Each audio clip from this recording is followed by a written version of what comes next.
Susun. Hindi ko alam ang gagawin ko. Akala ko tuluyan ka nang nawala sa akin. Akala ko wala na akong tagapagtanggol. Ba't di ka nagsabi, Goy? Bakit hindi ka man lang tumawag? Nag-deadbat ako, hindi ako makatawag. Paano mo nalaman andito kaming lahat? Umuwi ako ng bahay, walang katao-tao. Pinuntahan ko si Ana sa aking Pinay at siya nagsabi sa akin na nandito kayong lahat sa ospital. Ano kasing nangyari, Migoy? Paano napunta yung wallet mo doon sa crime scene?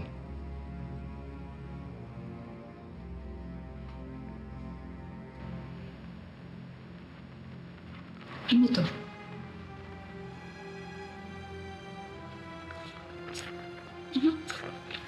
Ano ibig sabihin na to?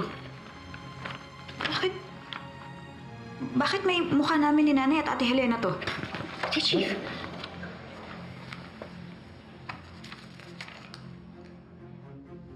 Saan mo nakuha to?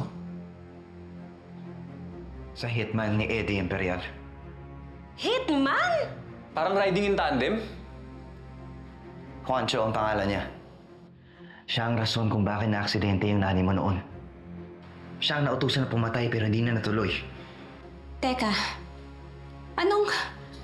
bakit ipapapatay sa hitman si Aling Eva? Nay, naalala niyo na pumunta tayo sa Velma office. Nung bigla na lang nagwala si Aling Eva. Tulungan mo yung anak ko! Papatayin niyo na yung anak ko! Nasa impyerno tayo!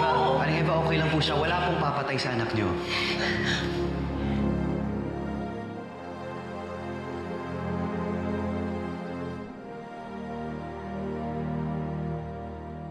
Ano sa may tinig? Ano? Rosa sa may tinig! Rosa sa may tinig! Ano ko tulungan mo? Nasa impyerno yan! Nay! Sabi siya ng sabi, papatayin daw kayo ng tao na may tato na rosas na may tinig. Patayin kami ng taong may tatong rosas na may tinig. Yung taong tinuturo niya na may tato, siya yun.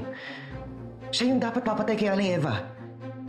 Teka, ano nangyayari? Bakit may hitman? Bakit may pagpatay? Nasaan yung wansyo na yan? Patay na siya. At sa pag-iimbestiga ko, binigay sa akin yun ng asawa niya.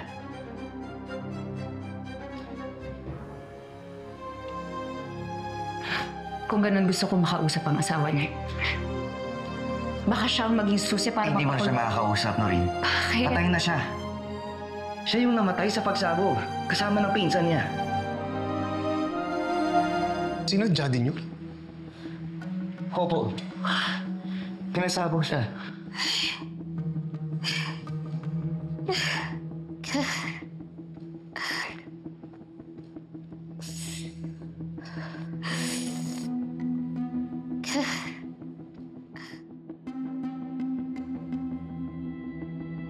Mauna na ako.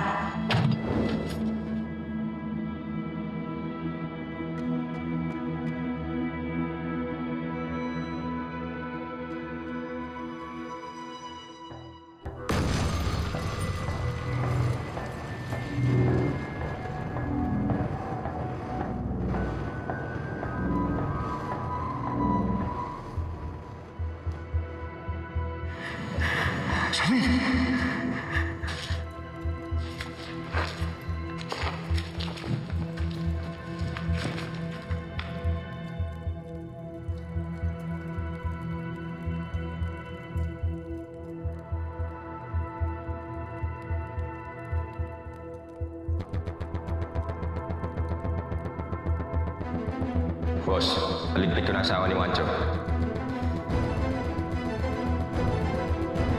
At malamang si Eddie Imperial ang nag-utos para pasabugin yung sasakyan. Kaya na rin, delikado na nagtatrabaho ka sa Velma Beauty. Kung pwede lang, please. Hindi ka na pwede bumalik doon. Kapag nalaman nila kung anong ginagawa mo, baka kung anong gawin nila sa'yo. Teka, Noreng. Pumasok ka ba doon para magtiktik at magmadman kay Miss Velma? Huwag niyo muna akong pakialaman. Hindi pwede, Noreen. Hindi lang naman nagmamahal sa'yo. Andito kami, oh. Tama. Marami akong kailangan gawin. Noreen, please. Pabayaan niyo muna ako, pwede ba? Hayaan niyo na nga si Noreen. Kabantay naman ako sa kanya eh. At alam mo din. Pero hinayaan mo lang. Natural lang naman siguro sa isang kapatid na maghanap ng hustisya para sa ate niya. Yan ka na naman eh.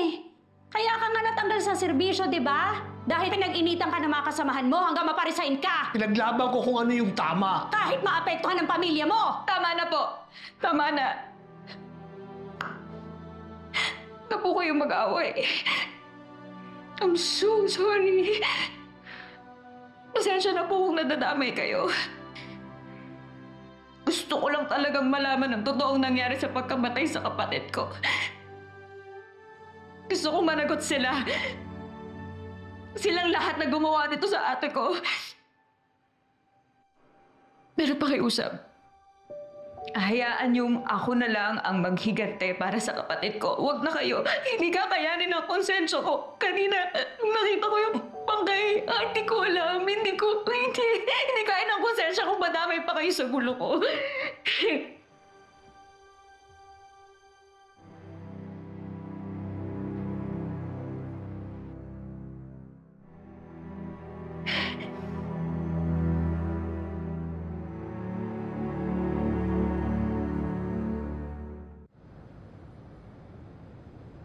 So I got an update from Rupert.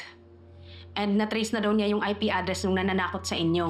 Now, unfortunately, galing po daw mismo dito sa Velma Beauty. What? Paano? Kanino? Sa computer ni Miss Shari.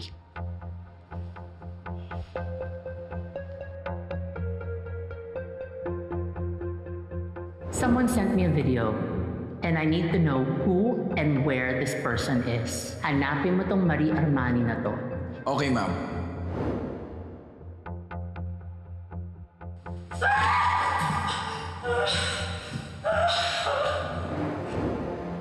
I-check mo lahat ng mga CCTVs!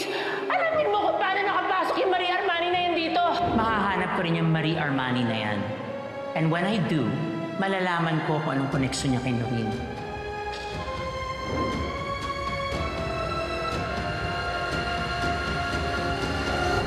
Naiintindihan kita. Isang pamilya ang kalaban natin. Gagawin natin to. Magkakasama. Ang kapal din naman ang mukha mo. Alam ko na ikaw si Marie Armani. Miss Velma, hindi nga ako si Marie Armani! And how dare you accuse me of destroying you? You are my constant, my guardian, my mother. Tapos ako pa yung pinag-iisipan niyo ng masama? Because, Shari, I trusted you. That's why you will pay. Kung pagbabayad lang naman ang pag-uusapan natin, Miss Velma, hindi ba't kayong dalawa ng asawa mo may utang kay Helena Alfonso? Pinatay ang kapatid ko para mapagtakpan ang lahat ng kahayupang ginawa nila.